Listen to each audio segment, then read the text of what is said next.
brilhará sobre eles a glória do Senhor.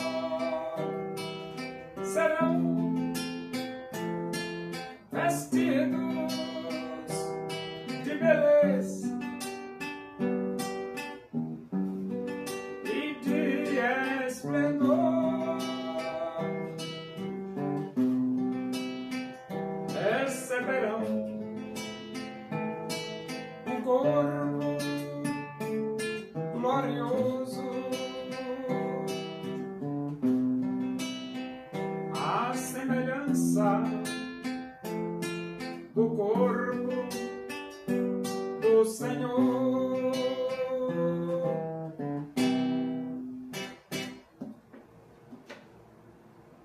Vamos abrir a Bíblia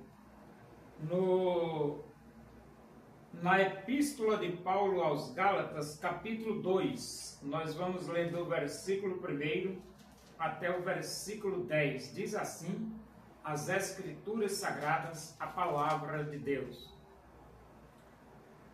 14 anos depois, subi outra vez a Jerusalém com Barnabé, levando também a Tito. Subi em obediência a uma revelação e lhes expus o evangelho que prego entre os gentios, mas em particular aos que pareciam de maior influência, para de algum modo não correr ou ter corrido em vão. Contudo, nem mesmo Tito, que estava comigo, sendo grego, foi constrangido a circuncidar-se. E isto por causa dos falsos irmãos, que se entremeteram com o fim de espreitar a nossa liberdade que temos em Cristo Jesus e reduzir-nos à escravidão, aos quais nem ainda por uma hora nos submetemos, para que a verdade do Evangelho permanecesse entre vós. E quanto àqueles que pareciam ser de maior influência, quais tenham sido outrora, não me interessam.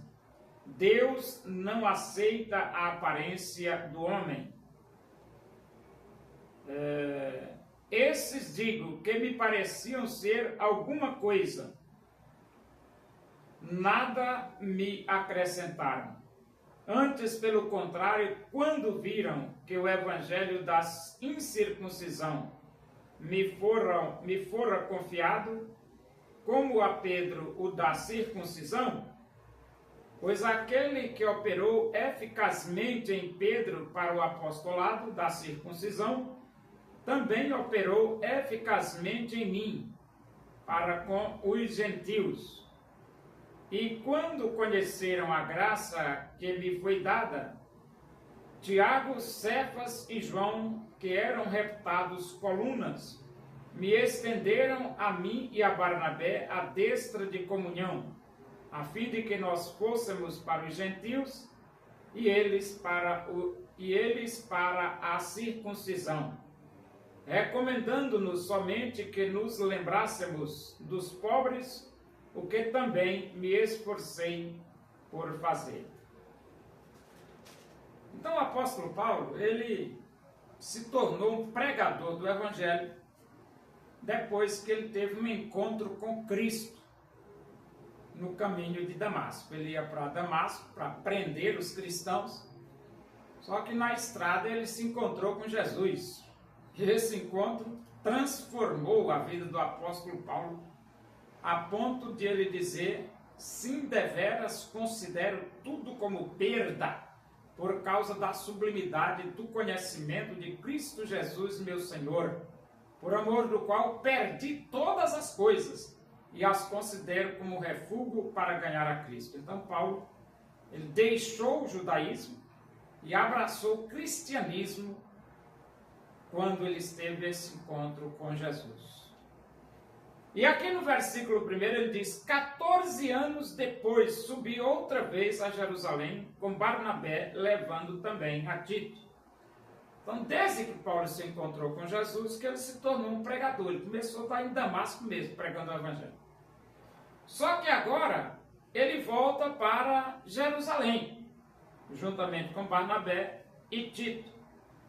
E o versículo 2 diz: subi em obediência a uma revelação, e lhes expus o evangelho que prego entre os gentios, mas em particular aos que pareciam de maior influência, para, de algum modo, não correr ou ter corrido em vão. Então, ele pregou o evangelho mesmo que ele pregava entre os gentios. Isso é lógico, né?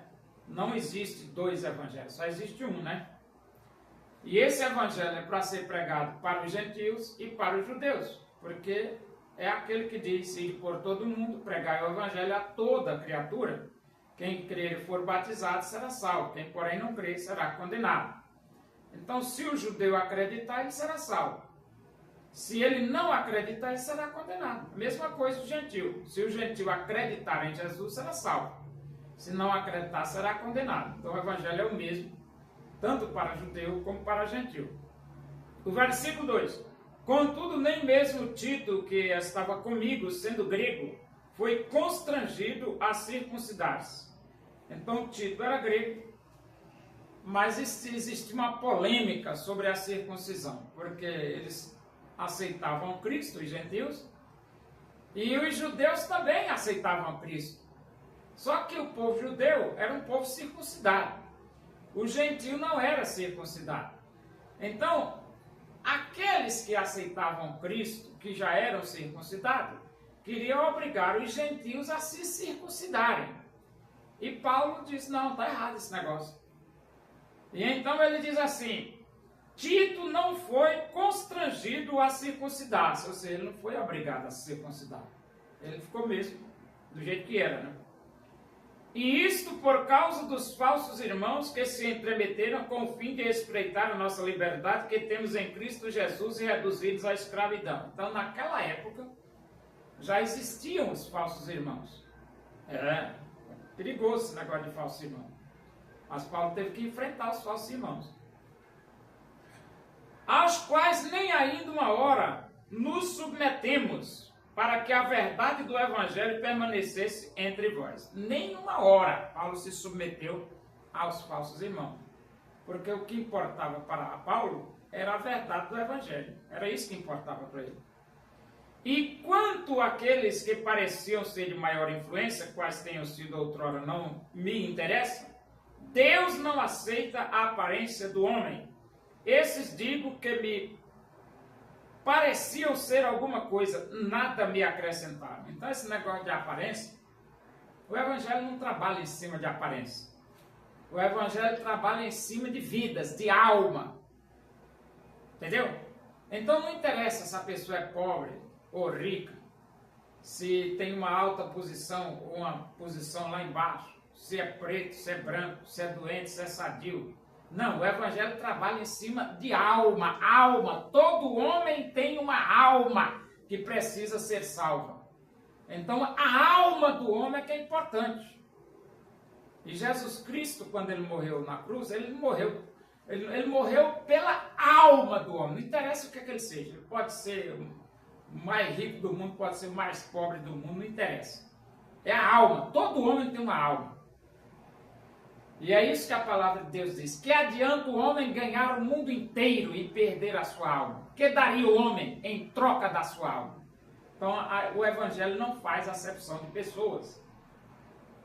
Antes, pelo contrário, quando viram que o evangelho da circuncisão me fora confiado, como a Pedro o da circuncisão, antes, pelo contrário, quando viram que o evangelho da incircuncisão me fora confiado, como a Pedro o da circuncisão, pois aquele que operou eficazmente em Pedro para o apostolado da circuncisão, também operou eficazmente em mim, para com os gentios. Então, o mesmo Deus que usou Pedro para pregar o evangelho aos judeus, que é a circuncisão, usou Paulo para pregar aos gentios, que é a incircuncisão. E então ele diz: e quando conheceram a graça que me foi dada, Tiago, Cefas e João, que eram reputados colunas, me estenderam a mim e a Barnabé a destra da comunhão. Então, aqui já mostra que eles estavam querendo escantear o apóstolo Paulo. E escantear também o Barnabé. Só que, por exemplo, Deus usou largamente o apóstolo Paulo, a graça de Deus foi manifestada tão grande na vida do apóstolo Paulo, que Pedro, Cefas, Tiago, Cefas e João terminaram estendendo a mão para Paulo e Barnabé e aceitaram ele na destra da comunhão. Então você vê que naquele tempo já tinha problema, né? A fim de que nós fôssemos para os gentios e eles para a circuncisão. Então Paulo foi pregar o evangelho para os gentios e Pedro foi pregar para os judeus, porque os gentios é incircuncisão e os judeus circuncisão. E então, recomendando-nos somente que nos lembrássemos dos pobres, o que também me esforcei por fazer. Então, o que tem bom na Bíblia aqui, tanto o Antigo Testamento como o Novo Testamento, recomenda que não esqueçamos dos pobres. E é bom não esquecer dos pobres. Porque se você esquecer dos pobres, eles morrem. Por quê? Porque não tem como tomar café, almoçar e jantar. E quem tem que ajudar esses pobres a tomar café, a almoçar e jantar? É você mesmo, né, rapaz? Você tem que lembrar dos pobres. Como é que você está bem na sua casa e esquece dos pobres? Está lá sofrendo, sem nada. Então tem que lembrar. Então ele diz, recomendando-nos somente que nos lembrássemos dos pobres, o que também me esforcei por fazer. Então todo o ministério do apóstolo Paulo, ele se esforçou para ajudar os pobres. Tem que esforçar mesmo, ajudar os pobres. Entendeu?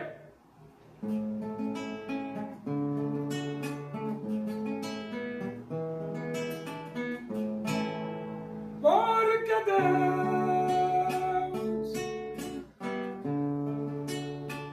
amou ao mundo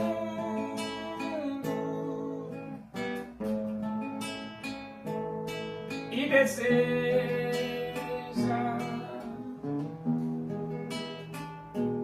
te salvar.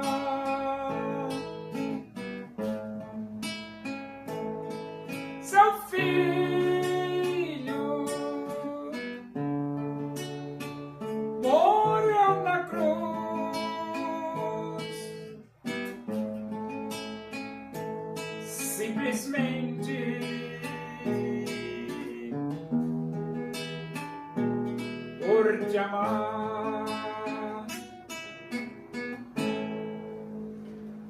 Oremos, agradecemos a Deus por esse momento, a tua presença aí, o amor de Deus, a graça de nosso Senhor Jesus Cristo, a comunhão e a consolação do Espírito de Deus, seja com todos nós aqui, com todo o teu povo, em toda a face da terra, hoje e para sempre. Amém. Boa noite, que Deus vos abençoe.